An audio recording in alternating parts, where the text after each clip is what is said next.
Hello students, আজি আমি discuss কৰিম এইচএস সেকেন্ড ইয়াৰৰ চেপ্টাৰ 1 ৰিলেশন এণ্ড ফাংচনৰ ফাংচন পাৰ্টটো মানে ফলন। ইয়াৰ আগৰ যিখিনি ৰিলেশন আৰু এক্সাৰসাইজ 1 টো আগৰ ভিডিঅ'ত মই অলৰেডি ডিসকাস কৰিছো। জনে জনে সেইখিনি চোৱা নাই, ৰিলেশনখিনি কি সেইটো চাই লবা। আজি আমি ডিসকাস কৰিম ফাংচনৰ ওপৰত। তো ফাংচন মানে কি? এটা স্পেশাল টাইপ অফ ৰিলেশন য'ত কি হ'ব লাগিব যে ডোমেইন আৰু ৰেঞ্জ, এইটো আছিল আমাৰ কি ডোমেইন, ৰেঞ্জ মিন্স কোডোমেইন।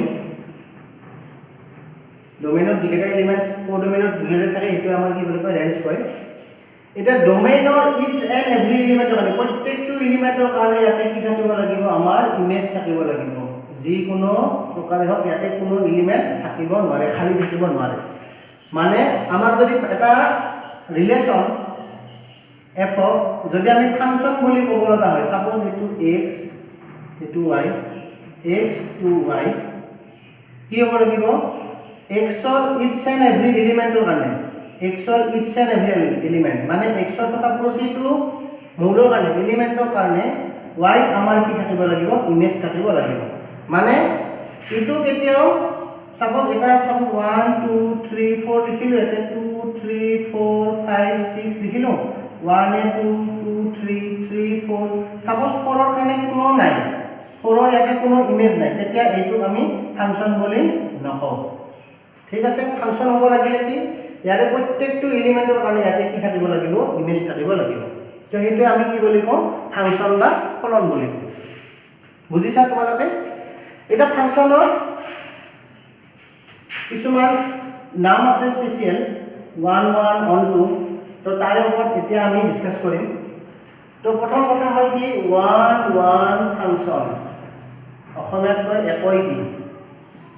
আৰু 2 নম্বৰতে আছে আমাৰ অন টু ফাংচন, অসমীয়াত কয় আশ্বাদক। এইটো হৈছে আমাৰ একই কি ফলন আৰু এই হৈছে আমাৰ আশ্বাদক। তো 1 1 ফাংচন কি? যে 1 1 ফাংচন হল এটো হৈছে আমাৰ ডোমেইন, এটো হৈছে আমাৰ কোডোমেইন x y, ফাংচনটো হৈছে আমাৰ f। তো 1 1 ফাংচন হ'ব লাগে ইয়াৰ প্ৰত্যেকটো এলিমেন্টৰ কাৰণে ইউনিক ইমেজ হ'ব লাগিব। ঠিক আছে, প্ৰত্যেকটোৰ কাৰণে ইউনিক ইমেজ হ'ব লাগিব। Suppose 1 2 3 4 5 6 a b c d e f g। ঠিক আছে, তো ইয়াৰ প্ৰত্যেকটো এলিমেন্টৰ কাৰণে ইয়াৰ ইমেজ বিলাক ইউনিক। সাপোজ 1 ৰ কাৰণে a, 2 ৰ কাৰণে a হোৱা নাই, 1 ৰ কাৰণে কি আছে a, 2 ৰ কাৰণে b, 3 ৰ কাৰণে c, এইটো হ'ব আমাৰ কি 1 1 ফাংচন। এইটো হৈছে আমাৰ 1 1 ফাংচন। তো নাম্বাৰ 2 আছিল কি আমাৰ অন টু ফাংচন, এইটো আছিল আমাৰ 1 1। তো অন টু ফাংচন কি? যে অন টু ফাংচন হ'ব লাগিলে আমি চাম কোডোমেইন। সাপোজ এতে a b c d e 1 2 3 4 5 6। তো ইয়াক অন টু ফাংচন বুলি কেতিয়া ক'ব? যেতিয়া কোডোমেইনত থকা প্ৰত্যেকটো এলিমেন্টৰ কাৰণে ইয়াতে আমাৰ কি থাকিব লাগিব প্ৰি ইমেজ থাকিব লাগিব। সাপোজ 1 ৰ কাৰণে আছে a, 2 ৰ কাৰণে b,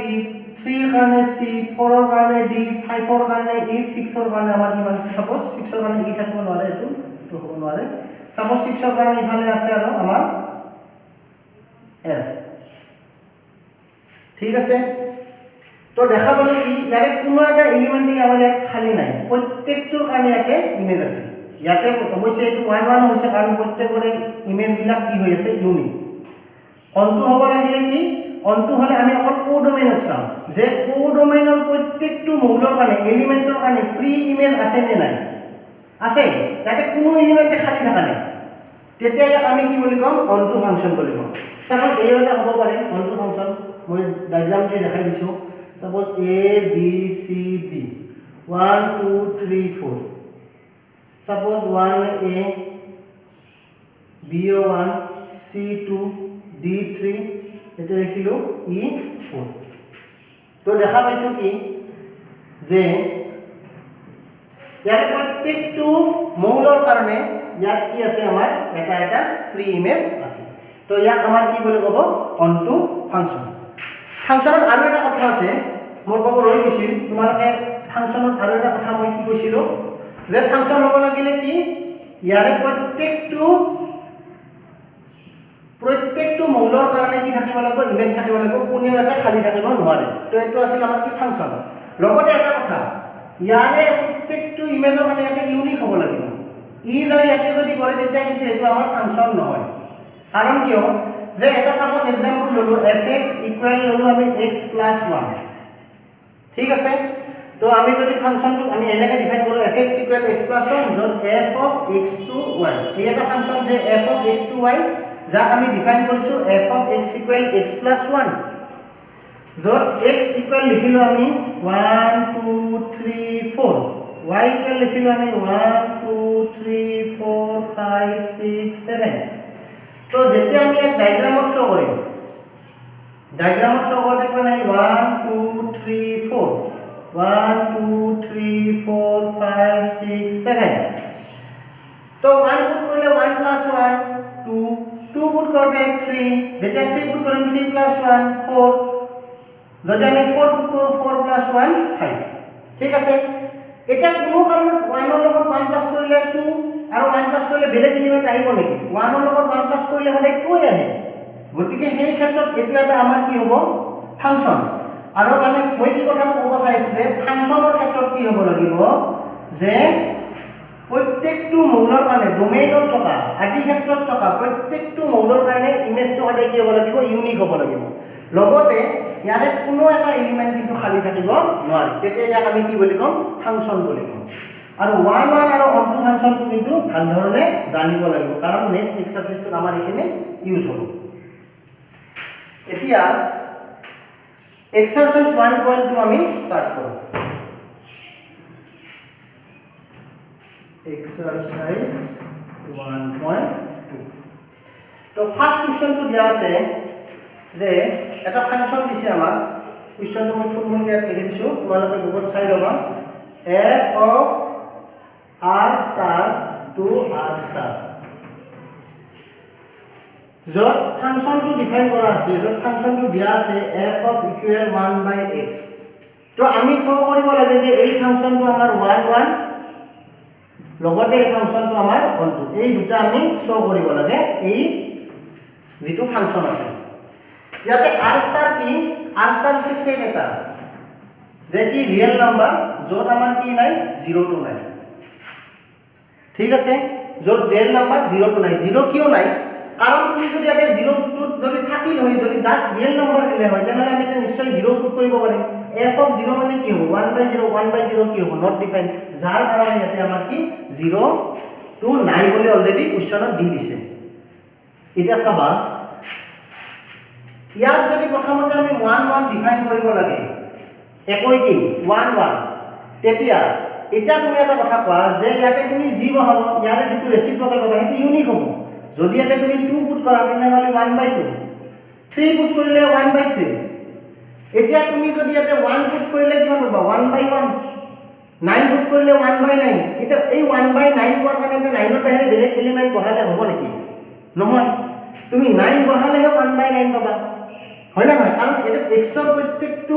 এলিমেন্টৰ কাৰণে এটা 1/x টো আমাৰ ইউনিক হয় না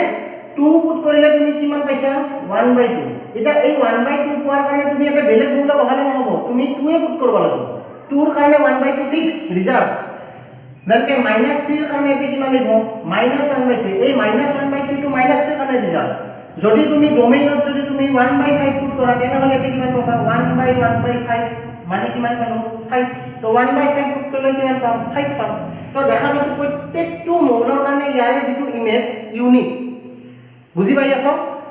গটিকে এটো হল আমাৰ কি হ'ব এই ফাংশনটো 1 1 হ'ব গটিকে এই ক্ষেত্ৰত আমি যেতিয়া আমি অলপ নিজাকে ভেৰিফাই কৰিছাম যে 1 1 হয় না নহয় তো চাই গম পালো 1 1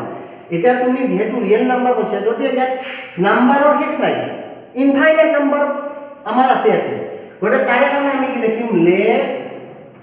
x1 x2 belongs to r star যে ধৰিলো যে ৰিয়েল নাম্বাৰ r স্টাৰত থকা যি কোনো দুটা এলিমেন্ট x1 আৰু x2 1 1 হ'ব লাগিলে কি আছিল যে ইমেজটো কি হ'ব লাগিব ইউনিক হয় না নহয় ইমেজটো কি হ'ব লাগিব ইউনিক আমি ধৰিলো দুটা এলিমেন্ট যে তাহাৰ ইমেজটো ইউনিক নহয় একে বুলি ধৰিলো যে আমি 1 1 ৰ যেটো ডেফিনেশনৰ আমি উল্টাকে আহিলো যে f of x1 যে x1 ৰ যেটো ইমেজ f of x2 ইমেজৰ লগত আমি কি ধৰিলো যে সেম স্টার্টিংটো বুজি পাইছা যে x1 x2 দুটা এলিমেন্ট আছে কোড r স্টাৰত যে সেই দুটা এলিমেন্টৰ যেটো ইমেজ সেই ইমেজটো এটা বুলি আমি ধৰি ললো যেটো 1 1 ৰ ডেফিনেশনৰ আমাৰ উল্টা মানে নহক আমি উল্টাটো কৈ আছো তো f of x1 মানে আমি জানো কি 1/x1 আৰু f of x2 মানে কি 1/x2 ইয়াত যদি মই ৰেচিপ্ৰকাল কৰি দিওঁ উল্টাই দিওঁ x1 ইকুৱেল টু আমি কি পালো x2 তো ইয়াৰ পৰা আমি এটা কথা কি গম পালো যে যাৰ ইমেজ দুটা গা বেলেগ বেলেগ এলিমেন্ট বুলি ধৰিলে ইমেজ দুটা একে বুলি ধৰি লৈছিলো সেই এলিমেন্ট দুটা বেলেগ বেলেগ নাছিল তাহো একে আছিল x1 আৰু x2 যাৰ কাৰণে আমি ইয়াৰ পৰা গম পালো যে আমি যেটো এজিউম কৰিছিলো তো আমাৰ ৰং হ'ল ইয়াৰ পৰা আমি লিখিম যে f is 1 1 বুজি পাইছা যেটো ডেফিনেশনত কৈছে আমি ডেফিনেশনৰ উল্টাকে গুছি গেলো যেতিয়া আমি গম পাম যে एक्चुअली ই 1 1 হয় তো এটো হৈছে প্ৰুফ কৰা টেকনিক এতিয়া হে কি অনটোৰ ক্ষেত্ৰত কি হ'ব চাবা এতিয়া এটা কথা চাবা যেহেতু আমি ইয়াতে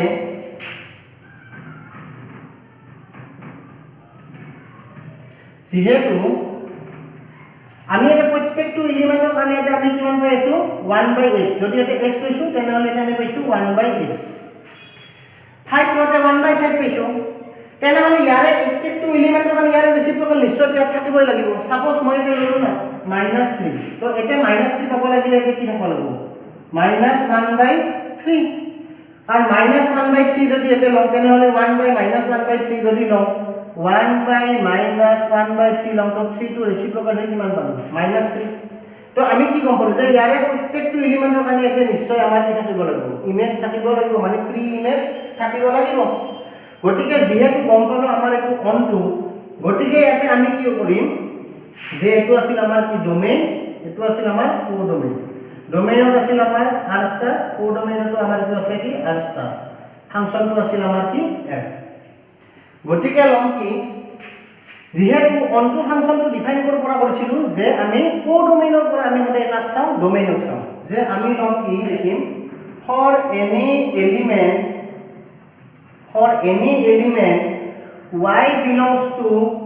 range of r star range of there exists an element x equal to 1/y belongs to domain of r star মানে কি কলো যে ৰেঞ্জত থকা যি কোনো এলিমেন্ট y কাৰণে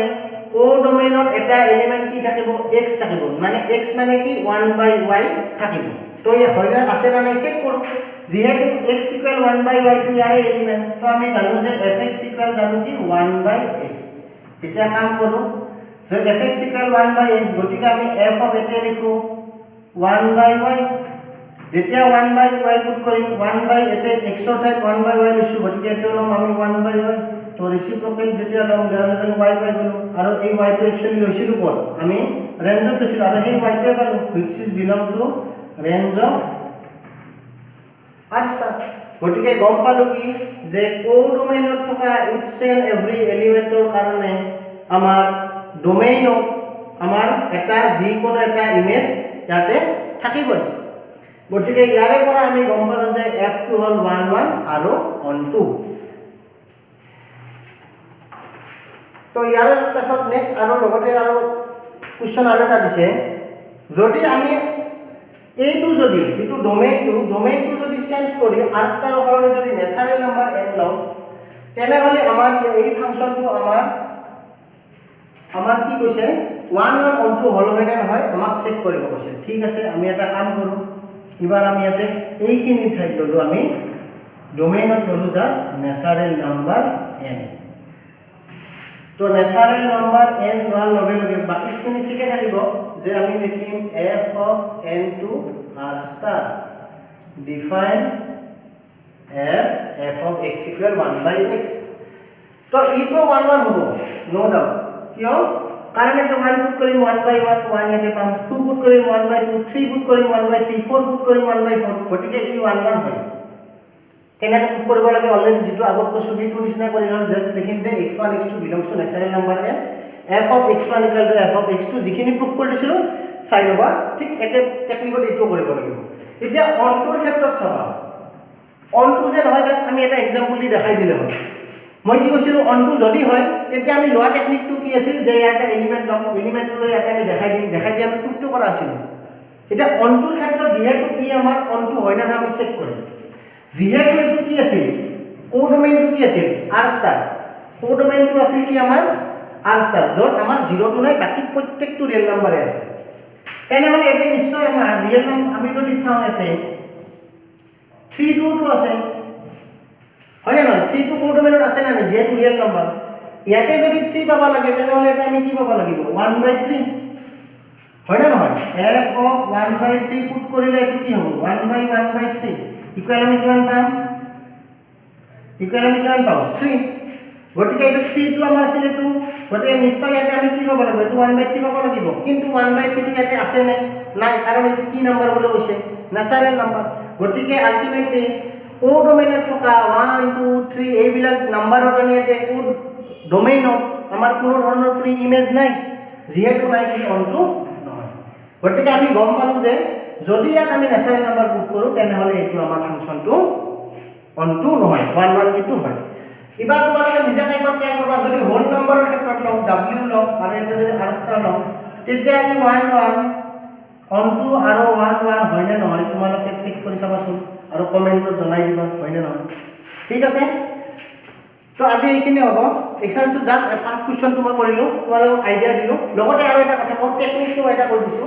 যে আমি যে অনটো ফাংচনৰ ভ্যালুটো যে লও যে অলপ আগতে যে মই ললো যে অনটো ফাংচনটো কেনেকৈ কৰিম যে কি আছিল যে আমাৰ ডিফাইন কৰিছিলো f of r star to r star যত ডিফাইন কৰা আছিল f of x equal 1/x যেতিয়াই মই অনটো প্ৰুফ কৰিব লগা হ'ল তেতিয়া মই কি কৰিছিলো এটা এলিমেন্ট y লৈছো লৈ কেনে এটা মই এলিমেন্টটো 1 বাই ললো যত x ইকুৱেল লিখিছিলো হয় না নহয় তোমালোকে ভিডিওটো এবাৰ চাই লবা আৰু নোট ডাউন কৰি আছে যদি তোমাৰ নোটত চাই ললে গম পাবা এতিয়া এই y মানে আমি এটো কেনেকৈ লম তোমালোকে ইয়াতে এটা টেকনিক ইউজ কৰিবা যে যেতিয়া গম পাবা যে ফাংচনটো একচুয়ালি অনটো হয় একচুয়ালি যেতিয়া অনটো হয় তেতিয়া তোমালোকে কি অনটোৰ প্ৰুফটো আমি এনেকৈ স্টেটমেন্ট হিচাপত কৰিব লগা হৈ যায় যেতিয়া স্টেটমেন্ট হিচাপত কৰিব লগা হয় তেতিয়া কি কৰিম যে আমি ডাইৰেক্ট লিখিম যে for any element y belongs to codomain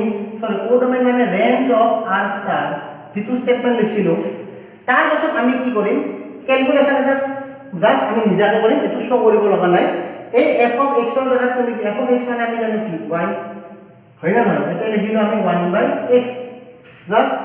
গতিকে আমি জানো কি x ক যদি মই ইফালে লৈ আহো তেনে এটো কিমান পাম 1/y তো চা এলিমেন্ট তুমি লৈছিলা y গতিকে এটা এলিমেন্ট y লৈ তুমি কি কৰিছিলা f of x মানে তুমি এটা y পুট কৰিলা 1/x পালা জাস্ট এটা তুমি x ইকুৱেল কিমান হেতু ফাইন্ড কৰা যে x ইকুৱেল গম পালা 1/y এই 1/y টো তুমি লিখি দিবা যে x equal 1/y elements belongs to domain domain কি লিখিম r স্টার তাৰ পাছত এই ভ্যালুটো তুমি এটা পুট কৰা তুমি ডাইৰেক্ট এই y পাবা ঠিক আছে আৰু এটা সৰু এটা এক্সাম্পল দি গৈছো কেনেকৈ আমি লম সাপোজ এবাৰ এটা ফাংচন দিয়া আছে এনেকে যে এটা ফাংচন আছে f of r to r যত f of x equal define কৰিছো twice x plus 1 সাপোজ এইটো আমাৰ অনটো ফাংচন যেতিয়া এইটো আমাৰ অনটো ফাংচন ইয়াক আমি কেনেকৈ পুট কৰিম আমি অনটো ফাংচন হয় কাৰণ এটা 1 পুট কৰিলে এটা কিমান পাম 3 2 পুট কৰিলে আমি কিমান পাম এটা 5 0.1 পুট কৰিলে আমি কিমান পাম 0.1 যদি পুট কৰো 0.2 1.2 এনেকৈ আমি ভ্যালুখিনি পাম গতিকে ইমেজখিনি ইউনিক হয় এতিয়া এই ফাংচনটো আমাৰ অনটো হয় নে নহয় তো আমি গম পালো কেনেকৈ গম পালো আমি জাস্ট কিছুমান নাম্বাৰ জাস্ট মাইন্ডত ক্যালকুলেশন কৰি চালো যে হয় অনটো হয় আমি ফ্ৰ্যাকশন পুট কৰিম ডেসিমেল নাম্বাৰ পুট কৰিম ৰেশনেল ৰিলেশন জিএস পুট কৰি চাবা যেতিয়া 4-5টা মান নিজে ভেৰিফাই কৰা গম পাবা যে হয় যেতিয়া হয় তেতিয়া আমি কি কৰিম যে ও আমাৰ অনটো প্ৰুফ কৰাৰ কাৰণে লিখিম এটো আছিল আমাৰ ডোমেইন r আৰু এটো হৈছে কি ৰেঞ্জ r আমি লিখিম for any element y belongs to range of r একদম আগৰ নেক্সটৰ স্টাৰ্টিং হয় না নহয় any elements y belongs to range of r there exists এটো সিম্বল দিছে there exists ক্যাপিটাল তাৰ এটো উল্টা কৰি লিখি দিয়াটো there exists an element এটা কি element belongs to domain of r এটো লিখিম হয় না নহয় এটা কি লিখিম সেই কথাটোহে মেইন তাৰে কাৰণে আমি কি কৰিছিলো মই মাত্ৰ টেকনিকটো কৰিছিলো y তো জাস্ট f of x মানে আমি জানো কি twice x plus 1 এটা আমাক দিয়া আছে কপিৰ কাষত কৈ লবা বা ৰাগ পেজত কৈ লবা f of x ৰ জায়গাত y লিখলো এটা থাকিল কিমান twice x plus 1 ঠিক x ৰ ভ্যালু ফাইন্ড কৰা x ইকুয়াল কিমান মই কি কৰিম 1 ৰ ইফালে আনো y minus 1 ইফালে থাকিল twice x তো x ইকুয়াল লিখিম কি y minus y by 2 বুজি পালা এতিয়া লিখিম for any element এটা লিখিম x equal minus 1 y minus 1 by 2 belongs to domain of r such that সঁচা হয় না নহয় চাবা এটা ভেৰিফাই কৰিম ডাইৰেক্ট তুমি y পাই আছা চাবা আমি জানো কি f of x equal twice x plus 1 তো f of x দ্বারা লিখিম y minus 1 by 2 তুমি এটা লেখা y minus 1 by 2 plus 1 2 2 cancel y minus 1 plus 1 minus 1 plus 1 cancel y to ক'ত আছিল আমাৰ range of লৈছিলো y কৰি লৈছিলো y আৰু ভ্যালু পুট কৰি দেখা পালো আমি কিমান পালো y পালো therefore আমি লিখিম f is on 2 বুজিছা তোমালোকে এইখিনি অলপ চাই লবা জাস্ট on 2 লিখা টেকনিকটো জাস্ট জানি যদি যোৱা তেনেহলে কোনো কথা নাই খালি on 2 এই স্টেটমেন্টটো লিখাৰ আগতে কিন্তু তোমালোকে এলিমেন্ট 2 3টা বহাই কেনে পুট কৰি চাবা বহাই দিবা চাবা যে সঁচাকে এইটো হয় নে নহয় যদি এবাৰ হৈছে বুলি গম পাইছা তেতিয়া তোমালোকে এই টেকনিকটো ইউজ কৰিবা ঠিক আছে তো নেক্সট এক্সাৰসাইজত আমি যিখিনি কোৱেশ্চন আছে সেই কোৱেশ্চনখিনি আমি ডিসকাস কৰিম ফাংচন কিনি কি জানিবা ভালদৰে চাবা আৰু যদি কিবা ডিটেইলছত ক'ব লগা থাকে মোক কমেন্টত জনাই দিলে হ'ল ঠিক আছে আৰু চেনেলটো সাবস্ক্ৰাইব কৰিবা থ্যাংক ইউ